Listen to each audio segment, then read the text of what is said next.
Hey guys, Jengar here. Welcome to today's premium review in which we are taking a look at the Soviet Su-11 or the Soviet Me-262.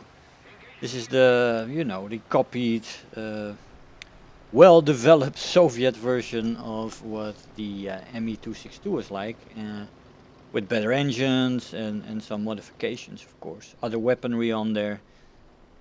And it's a joy to fly, I have to say that. It is definitely good, but it is also not OP or invincible. There is a funny discrepancy between the Su-9 and the Su-11 though, both at 7.0 battle rating, with this one being quite a bit better. And but that's one of those gaijin moves, right, that I don't really understand.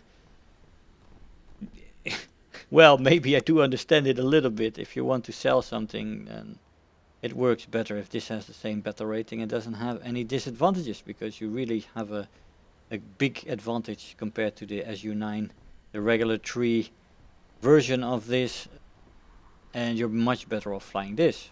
Not only with the rewards, but also with the performance. So yeah, that is a motivation, I guess, to keep the battle ratings the same. But balance-wise, well, alright. This one should probably be 7.3, maybe 7.7 even. Although you don't want to have this thing facing missiles as well. But that is the issue with jets.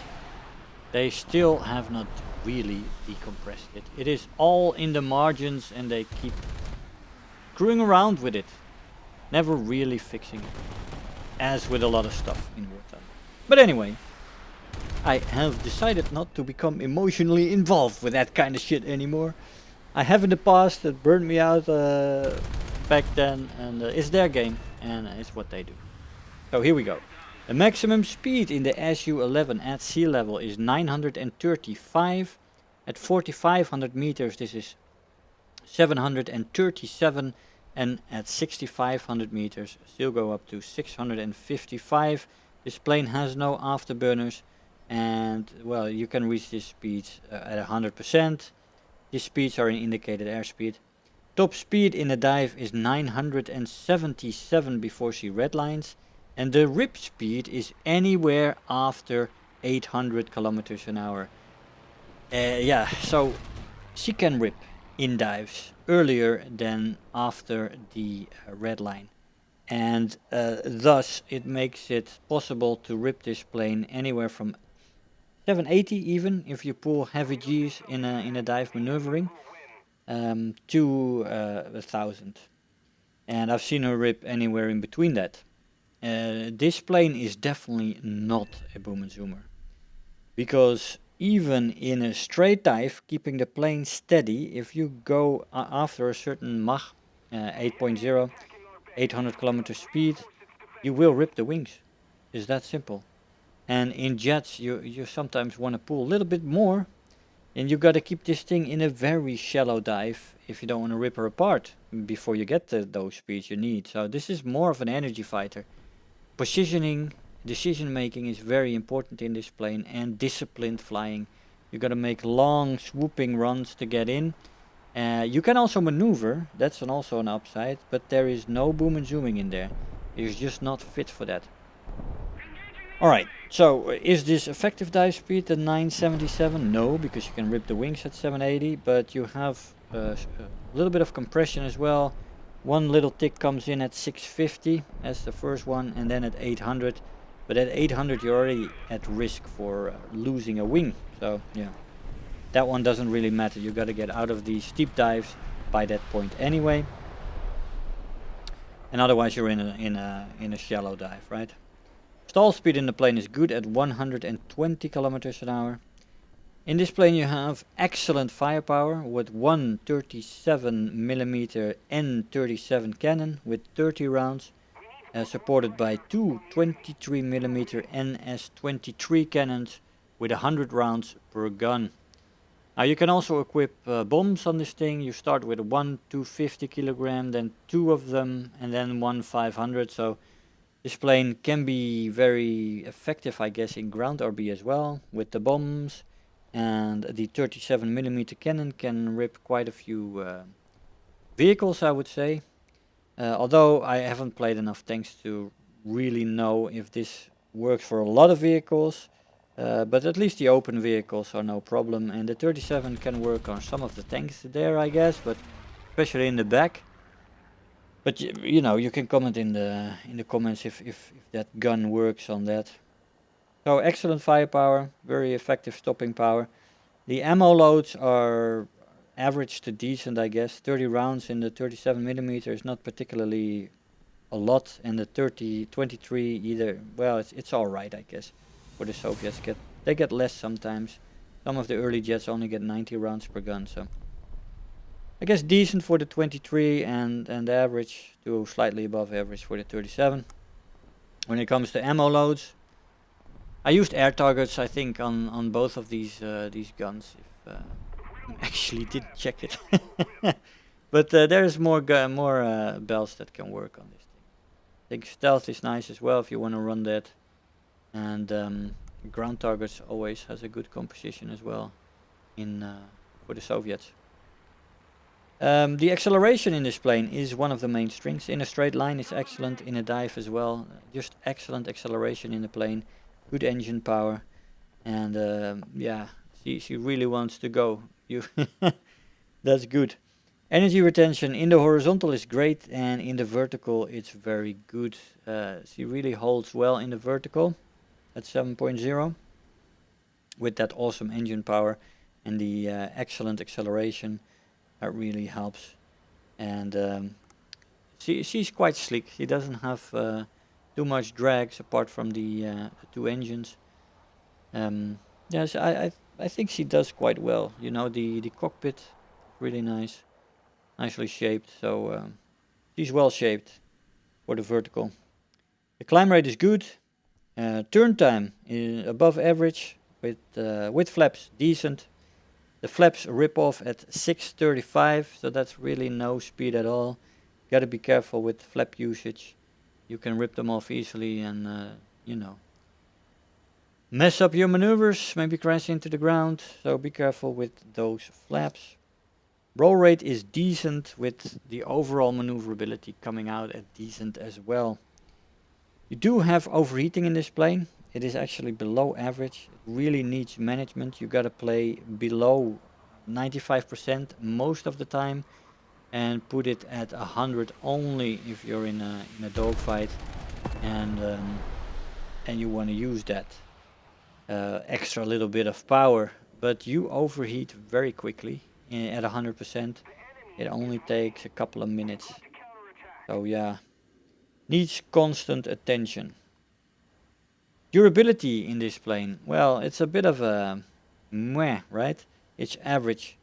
You have decent armor protection, so the pilot has armor in front, bulletproof, I can't speak, bulletproof glass that has nice thickness, and in the back at the seat is it's quite decently protected by armor, the pilot. So the pilot is good, but the wing rips in dives is really very risky.